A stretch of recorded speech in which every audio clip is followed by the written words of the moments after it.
สบายทุกคนคือตอนนี้จอยจะมาตอบคอมเมนต์ที่มีคนถามมาว่าสรุปจอยอยู่ใส่กันแน่อยู่ไทยหรือว่าอยู่ลาวอยู่อำเภอสว่างแดนดินหรือว่าอยู่ลาวคือเห็นบอกว่าสิมาอำเภอสว่างแดนดินแต่เป็นอย่างคือโพสต์คลิปอยู่บ้านสันคือนี่มือเสามืออันที่มือเสานี่อันคือที่จอยหวานมันละหากินมักม่วงอยู่ในหวานญาติพี่น้องที่ว่ามันบ่แม่นประเทศลาวแล้วมันเป็นประเทศไทยนี่แหละนี่มักม่วงเที่ยวมาเอามือเสากันนี่แหละมักม่วงสุกนะมันบ่แม่นอยู่ประเทศลาวบ่ได้อยู่บ้านจอยแต่มันเป็นประเทศไทยนี่แหละอยู่อำเภอสว่างแดนดินแต่ว่ามันบ่แม่นแถวในเมืองอำเภอสว่างแดนดินดอกมันก็อยู่แถวนอกเมืองประมาณนี้จอยก็บ่ฮู้ดอกว่าสิอธิบายจังไดดี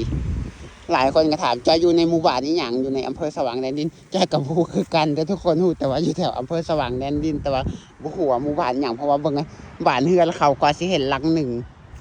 หุ่นคล้ายๆเป็นบ้านสวนเลยนะทุกคนมันอยู่ห่างกันแบบโอ้โหกว่าจะเห็นเหือนหลังหนึ่งนะมันบ่มันง่ายๆเลยหมักหมวงสุกตกหลายเขาไม่พอได้กินเขากินว่าทันคนไปแต่แสบมันหากันหล่นมันโคตรลายเลยหมักหมวงสุกมัน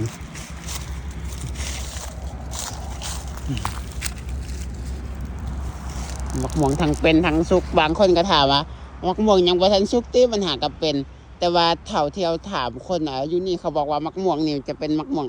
3 ฤดูปีหนึ่งมันจะเป็น3 เถื่อมาจะทั้งดอกทั้งเป็นทั้งแบบสุกแบบไง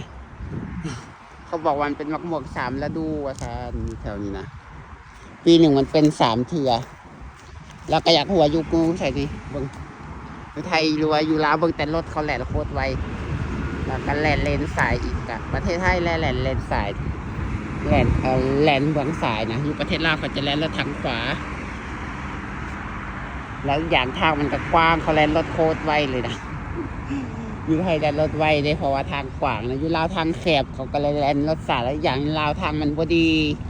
เส้นทางมันค่อนข้างลำบากอยู่ลาวนะแลนรถสาวแล้วว่าอยู่ไทยต้องแลนรถไวเพราะว่า